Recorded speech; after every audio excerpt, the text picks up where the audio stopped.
Punt set tight to the left, mark the points with Ricky Sanders singled up right side. On a second down, Rippon takes the snap, sets at the 10. He throws left corner of the end zone. Gary Clark has got it.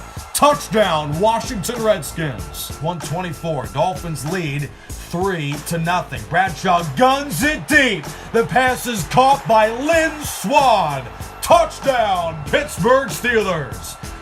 It's the 5th interception thrown by Elway today. The Denver quarterback has a horrendous and embarrassing performance against the Raider defense. Oakland and their opportunistic secondary has now forced 13 takeaways this year. Charger Dude 95, this is the Dream Season Football League 4, where the Patriots, after Week 7, locked up the first clinched playoff spot out of the Dream Season Football League 4, and the Packers could do the same if they knock off the Raiders in Oakland to begin Week 8. Green Bay is the top scoring offense of the DSFL 4, led by the excellent quarterback Brett Favre. The Packers battle the struggling Raiders, who kept their playoff hopes alive last Sunday with a 29-10 win at Denver. 3rd and 7, and Favre would consistently convert third downs. This is a long ball to Jackson, and Green Bay converts with a touchdown throw to the tight end Mark Chmura, his second of the year. Raiders down 7 to conclude the third quarter. Gannon hooks up twice in a row to the 15-year pro from Notre Dame in Tim Brown. En route to the game-tying scoring drive, a 9-year running back from Tennessee, Charlie Garner, who has struggled most of the year, scores just his first touchdown of the season, and we are tied at 10. Green Bay early fourth quarter converts third downs. This is a hookup of 11 yards to the veteran Robert Brooks out of South Carolina. Then the tailback Dorsey Levens is on the receiving end of a 3rd and 15 throw. Green Bay converts this drive with a field goal and leads 13-10. Under 2 minutes to go fourth quarter. Raiders march down the field quickly. Gannon finds Williams, the tight end, who then loses the ball. Doug Evans recovers, and Green Bay's defense helps preserve a 13-10 win. The Packers have clinched the playoffs with a narrow victory at Oakland. Meanwhile, the Raiders, who fall to 2-6, will be playing for their playoff lives and must win out to have any chance of the playoffs.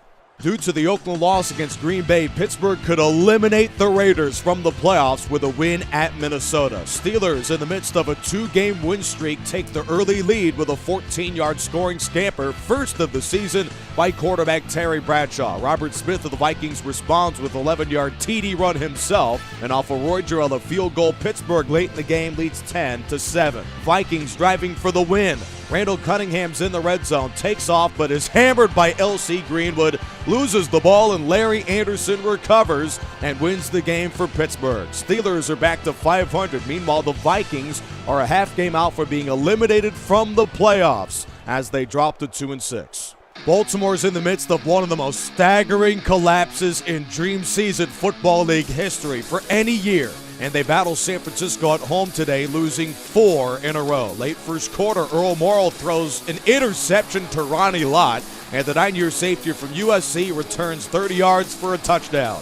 After both clubs exchange 7 points, midway third quarter, Colts respond with Tom Mate's second touchdown scamper of the season. The veteran from Ohio State trims the San Francisco lead to 6. 3:18 to go in the game. Morrall is intercepted again, this time by the linebacker Bill Romanowski, who is a member of 3 clubs out of the DSFL 4, these 89 Niners, the 98 Broncos, and the 02 Raiders. Off of play action, Montana wins the game as Rice scores his 3rd touchdown of the season, and San Francisco, off a road win, is back to 500. The Colts are playing for their season next week as they host Miami, losers of 5 games in a row.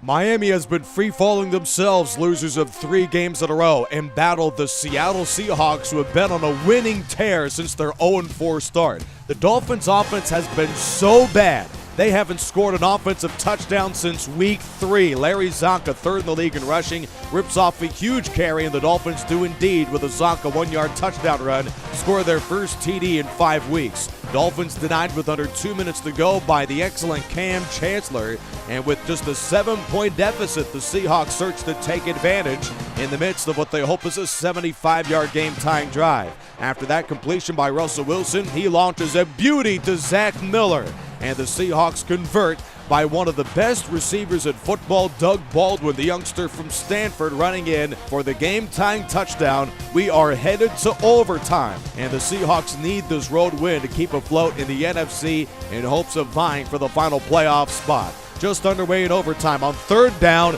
Wilson is intercepted by Curtis Johnson, the three-year corner from Toledo. But the Dolphins' offense has been so bad. Earl Morrall doesn't want the win with a field goal. He's going for a touchdown, and Brandon Browner, the three-year pro from Oregon State, intercepts Morrall, and thus the Seahawks avoid a disaster. Then I don't know what happened. Here's a 23-yard completion, first of the year, to George Fant, the right tackle. I don't know. The Seahawks have a plethora of tight ends and receivers, but George Fant somehow gets into the game. Then on 3rd and 13, Russell Wilson, who has more scrambling yards than every other quarterback of the DSFL4, he takes off and converts a 3rd and 13.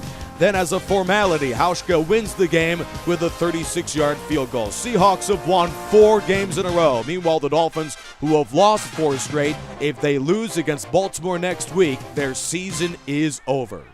It seems all of the NFC has won thus far in Week 8, and the Redskins, currently in the 5 spot out of the conference, need a win as well against the club winless at home. Ironically, Kansas City in the 2 spot of the AFC are 0-3 at Municipal Stadium.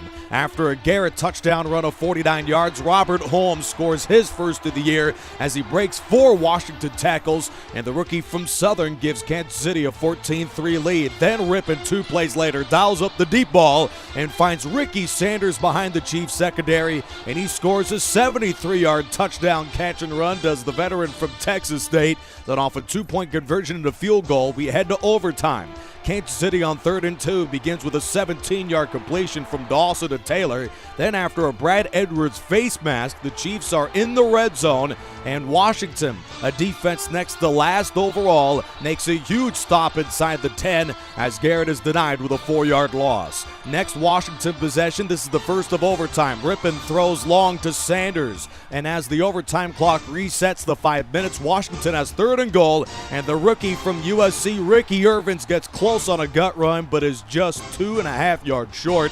Washington settles for a field goal. Second Kansas City overtime drive. Next score wins. They begin this one as they did the last one with a big hookup, this time of 22 to Otis Taylor. Then on 3rd and 4, Dawson makes a terrible decision.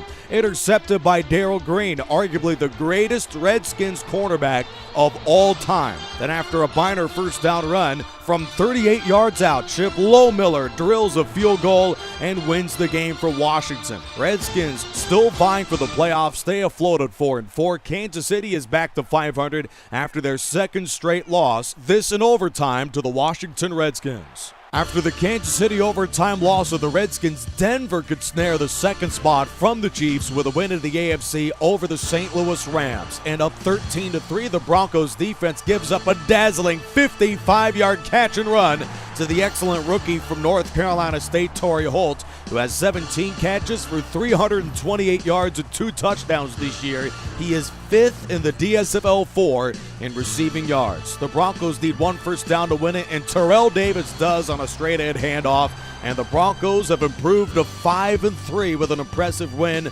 over the number 2 seed in the NFC, the 99 St. Louis Rams, who are now in a logjam of that conference. Meanwhile, the Bronco win puts pressure on the Patriots, who visit Chicago in a game for the Bears that's yet another prove-it contest as they have slowly crawled back into contention out of the National Football Conference. Willie Gault gets injured on this play after a touchdown throw from McMahon, and with a 13-7 lead, the Bears defense, one of the league's best, gives up a scoring hookup to give New England the lead. That's to the 4-year tight end from Texas and David Thomas.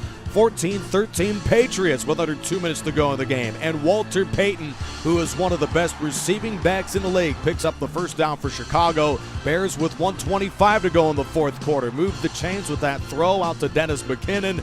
Then McMahon moves the chains again.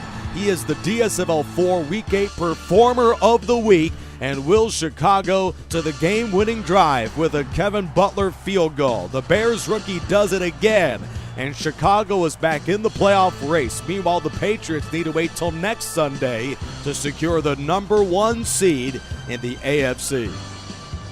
These are the standings after Week 8 of the DSFL4, with the Patriots and the Packers already playoff bound. Next week is coming up on Sunday with Charger 295.